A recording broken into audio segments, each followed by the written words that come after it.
Bismillahirrahmanirrahim. Mun kula terangno kiamat iki, soal kiamat itu seru, ora usah ndelok. Soal kiamat itu seru, ora usah ndelok. Anjing ben kiamat itu semua orang dihisab, termasuk sampean-sampean bareng dihisab. Pertama sing dijaga itu jelas salat. Jadi kalau masalah ibadah mahdhah itu salat, nah masalah sosial itu asal tidak saling bunuh.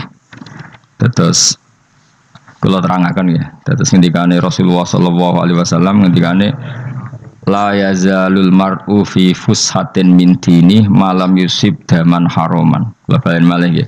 La yazalul mar'u fi fushatin min dini malam yusib daman haroman. Seseorang itu boleh serilek-rileknya dalam beragama asal dia tidak punya masa lalu mengalirkan darah yang terhormat. Gamane cara Jawa ora tau mateni wong, ora tau mateni wong, ora tau mateni wong mukmin utawa ora oleh mateni wong sing muahad atau mustaman. Ya ada aturannya lah.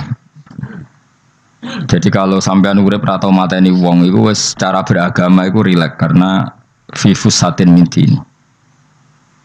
Nah tentu mateni itu ada banyak sebab, diantaranya fatwa yang ekstrim.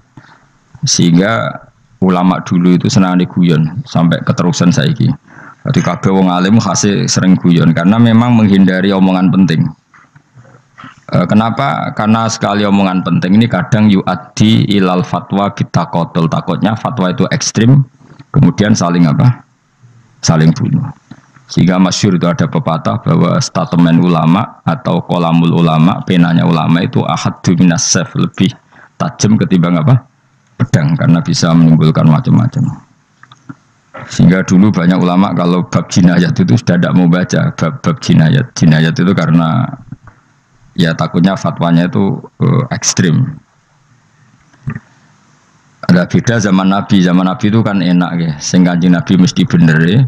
Musuhnya Abu Jahal CS mesti salah ya. Tukaran saiki wis gak seru. Tukaran mbek kowe repot. Masih aku musuh sampean ini soalnya bener sampean. Wong ora tau urip ora tau seneng mbok musuhi piye ngono dadi. Kan gak penak.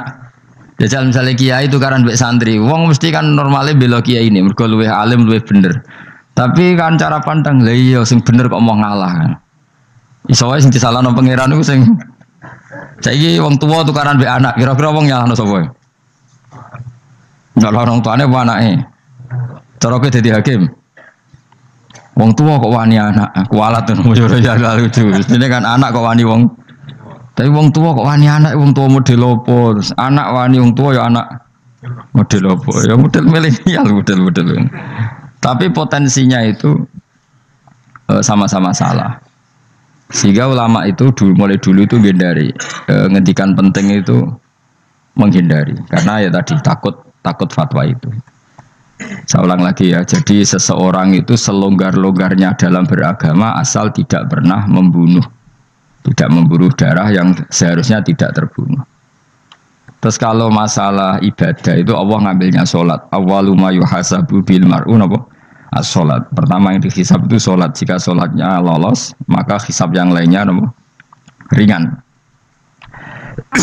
Jempol ngoten. Terus ada hisab-hisab yang ini kalau waca mungkin sampean iso ngantisipasi hisab. Nah, jadi la tazulu qadama Adam atau qadama ibni Adam yaumal qiyamah hatta yus'ala an arba'in. Pertama ditanyakan dari sifat mudanya, dihabiskan untuk apa, umurnya untuk apa, hartanya dari mana, setelah mendapat untuk apa.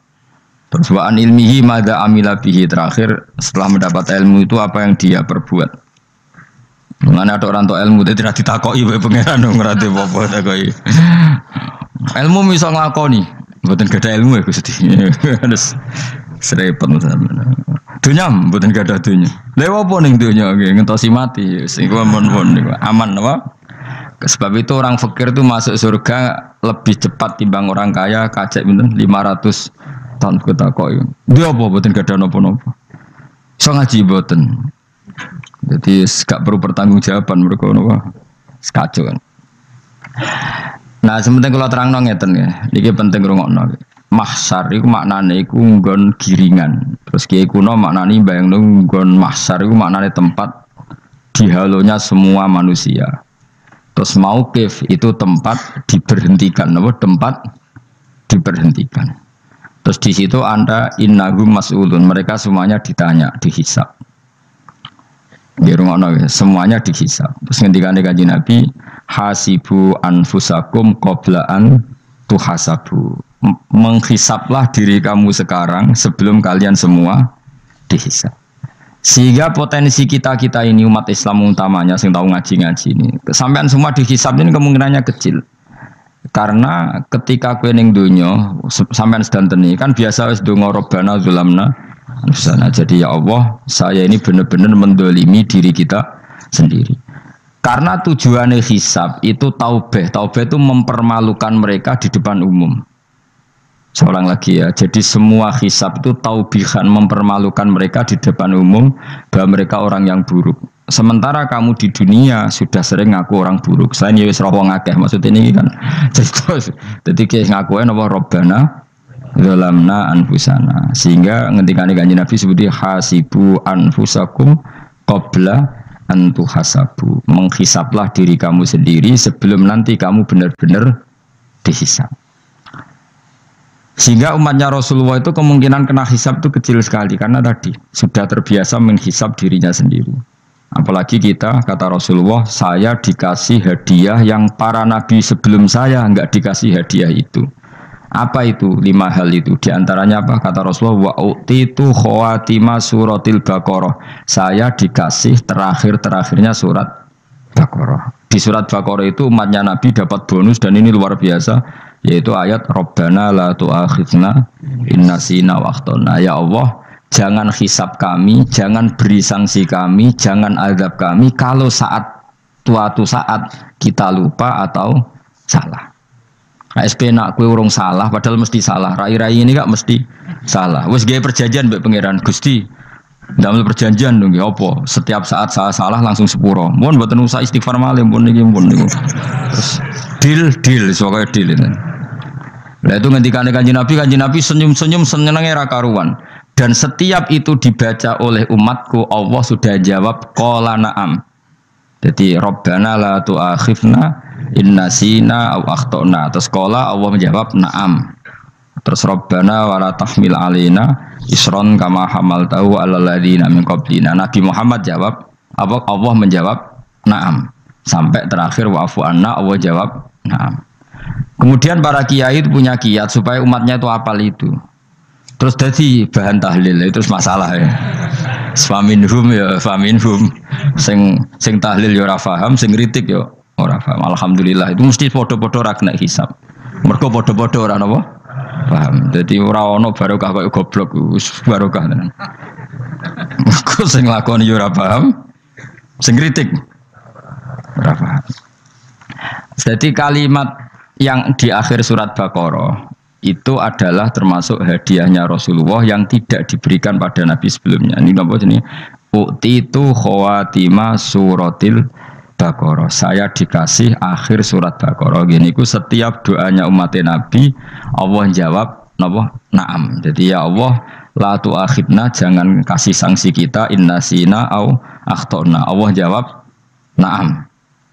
Itu satu. Terus kedua, umatnya Nabi itu kalau dosa itu tidak perlu prosedurnya harus istighfar. Banyak amalan yang menjadikan diampuni. Misalnya kafaratul majlis itu lafadznya agak istighfar. Subhanakallahumma bihamdik misalnya. Dan banyak imatatul adza anit thoriq. Misalnya Nabi pernah cerita ada seseorang yang nakal, kemudian gara-gara menyingkirkan duri di jalan yang ganggu orang lewat, kemudian Allah memaafkan. Ada yang dimaafkan karena ngombeni anjing, macam-macam lah. Kemudian ngombeni santri, macam-macam. Sehingga potensi kita dimaafkan itu tinggi sekali karena ada sekian amal yang itu menjadi sebab ridhanya Allah Taala. Malah kalau dalam dunia wali itu ada seorang wali mau ngarang kitab, kemudian tintanya itu diminum lalat, dia membiarkan tinta itu sampai lalatnya sampai kenyang, kemudian gara-gara itu dimaafkan oleh Allah Subhanahu Wa Taala. Banyak sekali. Sehingga potensi kita dimaafkan tinggi. Terus turus, jadi orang rasani wong enggak macam-macam lah. Iku ya insyaallah di sepuro pengiran. Dadi ana wali, mergo kakean apa? Turu. Ditakoki, "Kenapa kowe kok turu wong wali? Mboten siap roh donya, Gusti." "Kenapa?" Dunia rusak tok, patok boten roh Gusti. Lah iku ya mari swarga napa? Ya swargane wong turu ya kira-kira dot. Tapi jadi umat Nabi itu luar napa? Luar biasa. Makanya saya yang heran nih kalau ada orang alim bikin gerakan terlalu tenanan itu keliru, biasa mawon. Turu ku ya ibadah, wae agar gak zina, gak maling, wae agar gak nglakoni dosa gedhe sanggep ae napa? Ibadah. Karena tadi Rabbana la tu'akhidna in nasina wa akhtana. Terus Allah jawab na'am. Sehingga kiai-kiai itu takut orang itu lupa terus dimodifikasi sedemikian rupa jadi wiridan. Tapi alhamdulillah kok banyak yang kritik. Jadi ya biar seimbang no. Seimbang kepada alam demokrasi. Jadi kalau lagi kecewa mbek sing kritik mergo insyaallah rapati paham masalah usul ini. Karena satu-satunya cara supaya orang paham itu pancen yo dijak latihan bareng-bareng. Gak ngono wis malah ra paham blas. Ya tapi tadi ya semua itu resiko. Zaman Nabi Sugeng ana ibadah sunat dilakoni terus Nabi yo duka, kuwatire dianggap wajib. Tapi nek ora dilakoni blas Nabi yo duka, wong sunat ora tau dilakoni. Jadi sudah alhamdulillah sekarang ana sing ngritik, ana sing setuju biar seimbang no. Wong padha ora paham wae napa? Padha paham. Padahal makna ayat itu luar biasa. Rabbana la tu'akhidna in nasina wa akhtana. Terus kedua, Rabbana wala tahmil alaina isron kama hamaltahu alal ladina min qablina. Ya Allah, jangan beri beban kami sebagaimana engkau memberi beban kepada orang sebelum kami. Dulu itu kalau ada orang yang salah, itu harus dibunuh oleh orang yang tidak salah. Liyaqtulal bari uminkum al mujrima. Supaya yang tidak salah membunuh yang salah. Sehingga ketika umatnya Nabi Musa menyembah anak sapi, ijel itu, apa kata Allah? Fatubu ila bari'ikum faqtulu anfusakum. Kamu syaratnya tobat harus saling membunuh, yaitu orang yang terbebas dari dosa itu membunuh yang tidak dosa. Masyhur itu. Terus Allah mengirimkan mendung yang pekat, terus gelap. Ketika gelap itu yang al-bari yang enggak dosa mengeksekusi yang dosa. Sekarang kan enggak, paling tangkap KPK. Berarti penjara mulai suka sisa korupsi jake. Jadi penak lah pokoknya zaman akhir itu penak. Pemenang saya KPK ini mulai disoal jadi aman lah. Sebuah sing bener nanti. Aja nih ya sing bener ya pangeran. Misalnya rasa KPK lah nak takwa ya rasa korupsi.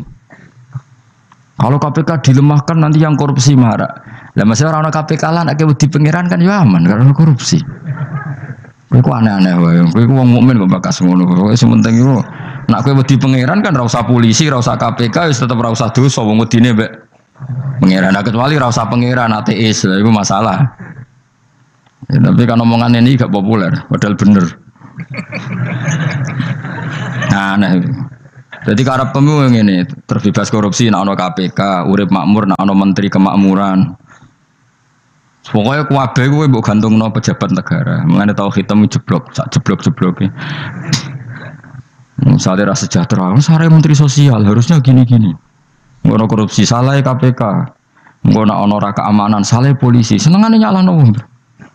Gue sekali-kali nganggo tauhid. Nek ana adab iku mergo dosa yang sudah kelewat. Ya tapi kan gak mungkin ngomong bernegara gitu. Tapi atas nama iman bahasa kita seperti itu. Kalau atas nama bernegara emang kita butuh polisi, butuh tentara, butuh KPK.